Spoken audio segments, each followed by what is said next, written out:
Diolch Iwan. Os gofynnwch chi unrhyw un yng Nghymru, os wedi'n clywed am Lledrod, mae pawb yn anabod ac yn hoff o Geraint Lloyd.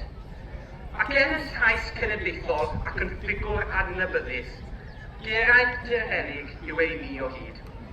Pleser yw felly i gyflwyno'n lywydd ein rali ni yma yn Lledrod. Do, cafodd ei eni yn CFfI yn Lledrod, yn fab i Tommy a Leia Lloyd ac yn frawd i Eira. Dyma ddyn sydd wedi dilyn ei breuddwydion erioed. DJ oedd e am fod pan yn iau. A pan ddech chi'n diwrnod gyrfaoedd yn yr ysgol, chwethbyn y benesyniad neu cyfynnes gyrfaoedd. Ei geiriau hi, i ni fwy o lwc yn gwerthu dipsyn ar y prom nag i ni fod yn DJ-o. Ac felly cafodd swydd yn y Palmers Cop, cyn dechrau Geraint o drwsio ceir ac agor ei busnes ei hun yn CFfI.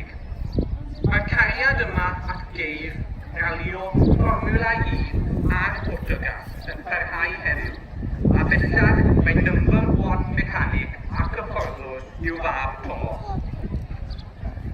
Ar hwn y gwbl, roedd yn aelod ffyddlon iawn o glwb Lledrod ers yn 16 oed, yn rhoi cynnig a bob dim dan hael ac yn syrenu yn y byd actio a siarad cyhoeddus. Doedd dim rhyfedd i fod wedi ennill am actio'n genedlaethol sawl tro, achos fe fuodd am 5 ar 20 o flynyddoedd yn chwarae rhan ysgwyau ym Mhantro fel ei fach. Ac os nag o'ch chi'n ei gofio a eidoniau bryd ydy, efallai welswch chi'n gwneud cymbac y lluniau wrth i'r Pantro ddathlu ben blwydd yn 50 oed.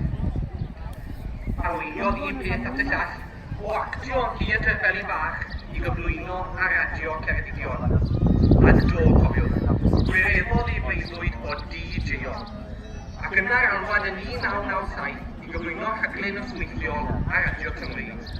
A 22 mlynedd yn ddiweddarach, sawl sort amser gwahanol a llawer a fynd o ddod yn y diwydiad, mae Geraint dal yno, yn diddanu, yn addysgu ac yn ffoniau genedl gyda'i shift hwyr. Pwy sy'n cofio mynd i ffindio ciosg yn ganol Unman ac o'n cael cwbl y gliws o Geraint a disgwyl i'r ciosg ganu ym hanner awr 7 y gloch. Mi faint o storis sy'n yma heddi. Dwi'n siŵr bod ambell un ohono fi wedi perchnogi het Geraint Lloyd dros y blynyddoedd nesaf, a fyd, yn sicr, dyw Geraint ddim yn bryn o syniadau. Hefyd, nid yn y stiwdio mae Geraint yn ei elfen, ond ar leoliad yng nghanol ei bobl. Rydyn ni yn bob Lledrod mor ddiolchgar iddo, am ei gefnogaeth cyson, ei syniadau greiddiol a'i barodrwydd bob amser.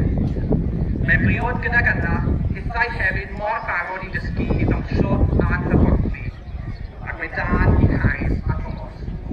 Ers 2 flynedd bellach, mae'n lywydd clybiau ffermwyr ifanc Cymru, tipyn o Geraint, ac mae'n gwneud yn siŵr bod y mudiad arbennig hwn a'r gymuned amaethyddol yn cael y sylw peiriannol ar ei ffôn feli.